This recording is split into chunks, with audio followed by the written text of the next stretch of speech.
इस समय हम प्रवेश कर चुके हैं राजाजी नेशनल पार्क के गहरे जंगलों में। और यहाँ पर कैसी स्थिति है ये आप खुद कुछ सेकंड के लिए महसूस करिए। It's very dense.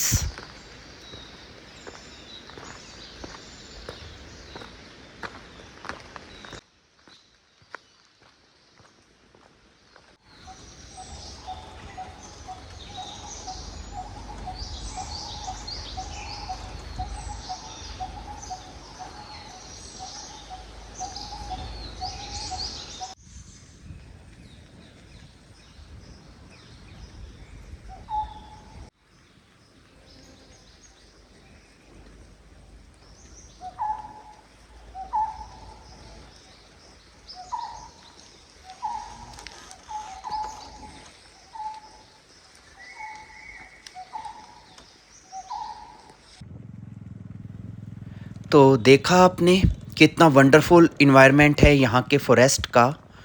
और ये इसलिए भी है क्योंकि यहाँ पर बहुत ज़्यादा टूरिस्ट नहीं आते हैं और आम लोगों से ये इलाका अभी बहुत दूर है। और यहाँ के जो लोग हैं स्थानीय, वो भी बहुत कम मात्रा में छोटे छोटे गांवों में यहाँ पर रहते हैं। तो ये बिल्कुल अनछुआ इलाका है, इसलिए अभी इसकी जो सुंदरता है वो बची हुई है।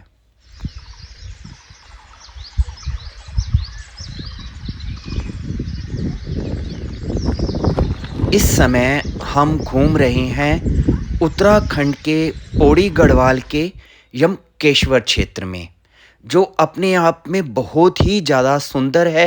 भरपूर यहाँ पर शांति है और रॉ नेचर यहाँ पर पूरी की पूरी अवेलेबल है।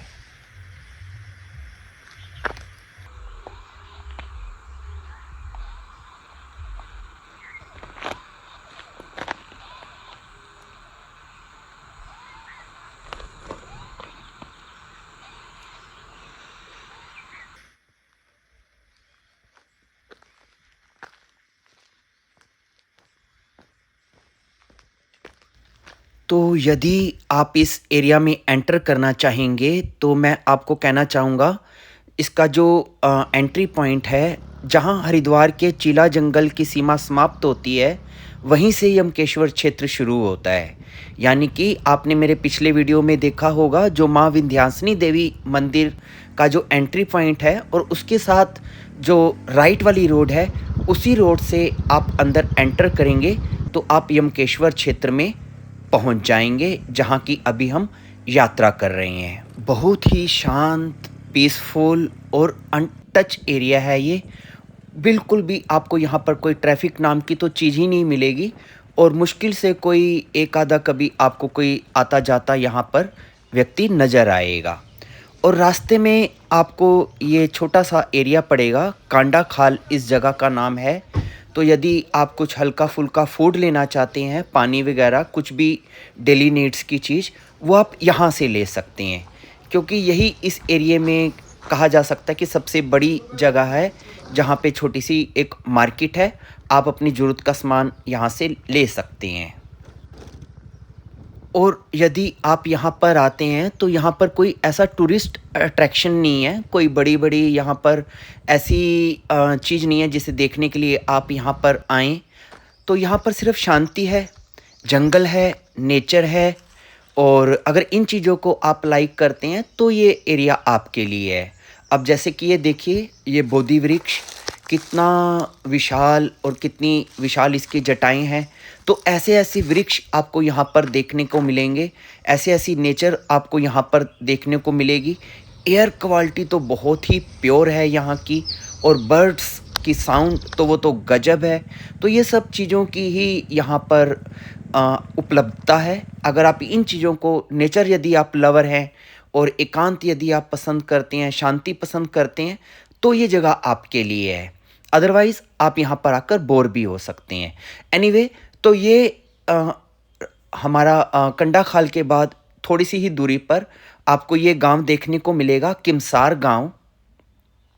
ये गांव भी बहुत शांत है, बहुत सुंदर है।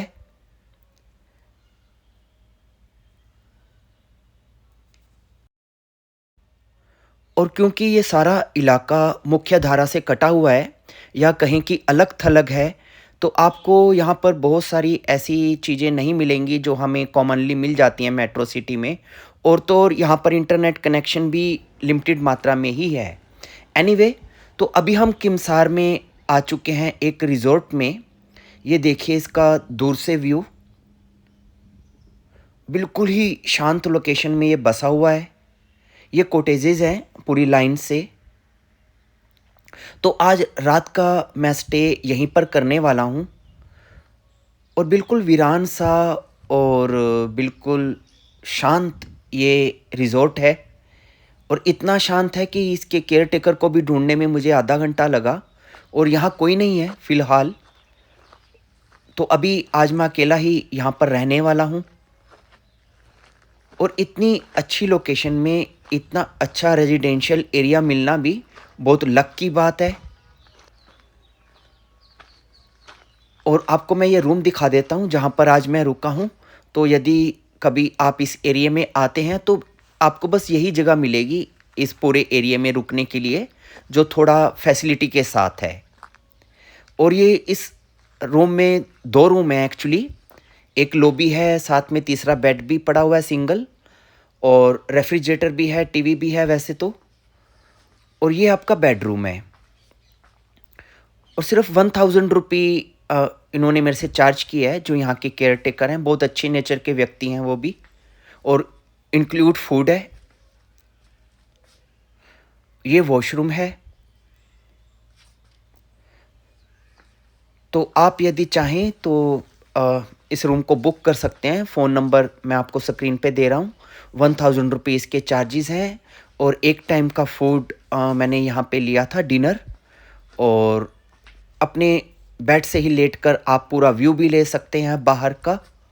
तो नेचर से भी आप कनेक्ट रहेंगे, बिल्कुल पीसफुल आपको यहाँ पर आपका ये रिहाइश रहेगी, आपको बहुत अच्छा लगेगा। खैर एनीवे, तो अब मैं आपको लेकर चलता हूँ यहाँ के एक और गांव में जो यहाँ से 3 किलोमीटर आगे है और जिसका नाम है धारकोट।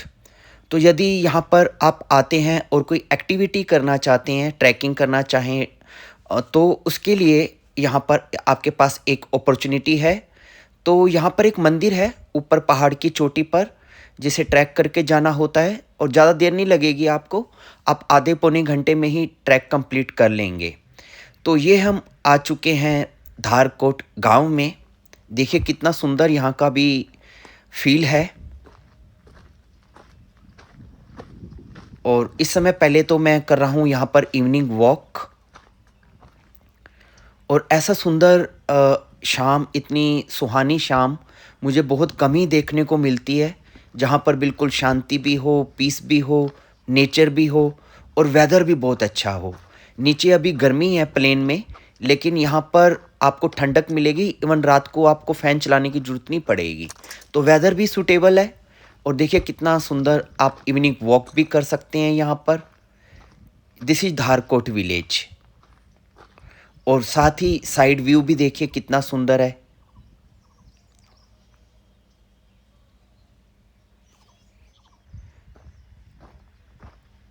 लेकिन आपको मैं एक इन्फॉर्मेशन भी दे दूं कि यहाँ तक पहुँचने में यदि आप यहाँ पर आना चाहें तो नो डाउट यहाँ पर आकर तो आपको बहुत मज़ा आने वाला है। और पूरा आप देख ही सकते हैं कितनी ब्यूटीफुल यहाँ की नेचर है। लेकिन जो यहाँ का शुरू का रास्ता है थोड़ा सा 10-12 किलोमीटर का, वो क्योंकि वहाँ पर अभी काम चल रहा है, रोडी बिछ रही है, तो थोड़ा सा रोड ख़राब है शुरू की 10-12 किलोमीटर की। तो उतना आपको ख्याल रखना है। अदरवाइज़ बाकी आपको रोड यहाँ पर बहुत अच्छी मिलेगी। तो अब हम आ चुके हैं उस ट्रैक के स्टार्टिंग पॉइंट पे जहाँ आज हमें चढ़ाई चढ़नी है। और ये है माँ मेदनपुरी भगवती मंदिर, और मरोड़ा इस एरिया का शायद पंचायत क्षेत्र का नाम होगा। और देखिए ज़रा सा ही मैं ऊपर आया हूँ तो व्यू कितना और ज़्यादा ओपन हो गया है। तो बड़ा मज़ा आएगा अगर आप ये ट्रैक भी करेंगे। रास्ते में आपको पूरा ऐसा फील आएगा कि आप किसी गहरे जंगल में एंटर कर रहे हैं। और दूर-दूर के आपको माउंटेन्स भी नज़र आएँगे। कुछ जगह आपको थोड़ा-सा डर लग सकता है क्योंकि बिल्कुल वीरान है, लेकिन बहुत सुंदर है। और यदि आप धारकोट तक आना चाहें और यदि आप किसी पब्लिक ट्रांसपोर्ट से यदि आना चाहेंगे, तो आपके लिए मुश्किल होगी। तो बेटर होगा कि आप अपने पर्सनल व्हीकल से ही यहाँ पर आएँ, चाहे टू व्हीलर हो या फोर व्हीलर हो। और बसेस वगैरह मुझे नहीं लगता कि यहाँ पर कोई ज़्यादा कनेक्टिविटी है। हाँ, कुछ ट्रैक्स वगैरह पर्सनल जो टैक्सीज़ होती हैं गाँव वालों की, वो चलती हैं, तो उसके द्वारा आप यहाँ पर आ सकते हैं। हरिद्वार से पहले आप आएँगे चिला, चिला से फिर आप टैक्सी हायर करके फिर यहाँ यमकेश्वर के इन गहरे क्षेत्रों में एंटर कर सकते हैं। तो अभी शाम का समय है और यहाँ पर भी बहुत अच्छा लग रहा है वॉक करने में, ट्रैक करने में। और जल्दी ही हम ऊपर मंदिर तक पहुँच जाएँगे, तो आपकी स्पिरिचुअलिटी से भी आपका टच बना रहेगा। माता रानी के आपको दर्शन भी होंगे, स्पिरिचुअल वाइब्स भी आएँगी, नेचर से भी कनेक्टेड रहेंगे और किसी प्रकार की डिस्ट्रैक्शन, ज़्यादा शोर-शराबा, हल्ला, ट्रैफ़िक और पोल्यूशन, हर प्रकार की जो डिस्ट्रैक्शन है, उससे आप यहाँ पर बचे रहेंगे और प्योरली नेचर को एन्जॉय कर पाएँगे।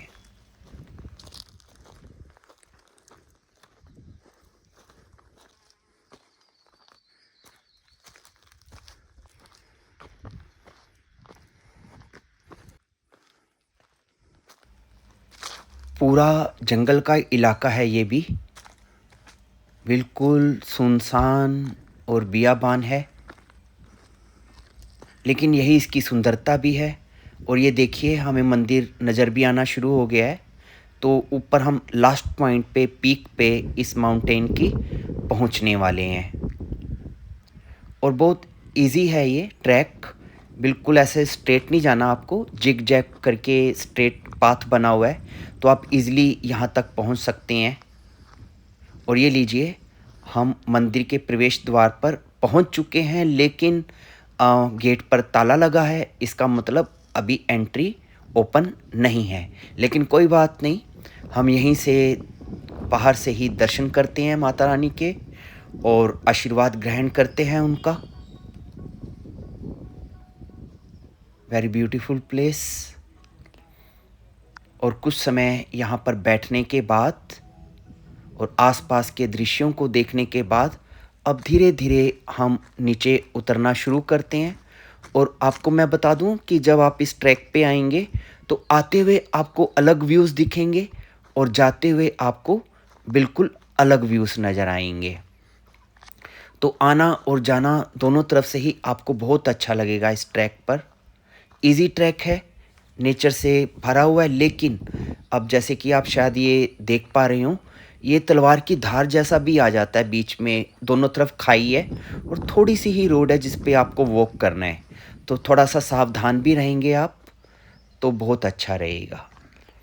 तो इस ट्रैक के साथ ही ख़त्म होने पर भी ये वीडियो भी यहीं पे समाप्त होता है। आपने इस यात्रा को मेरे साथ एन्जॉय किया। Thank you and thank you very much.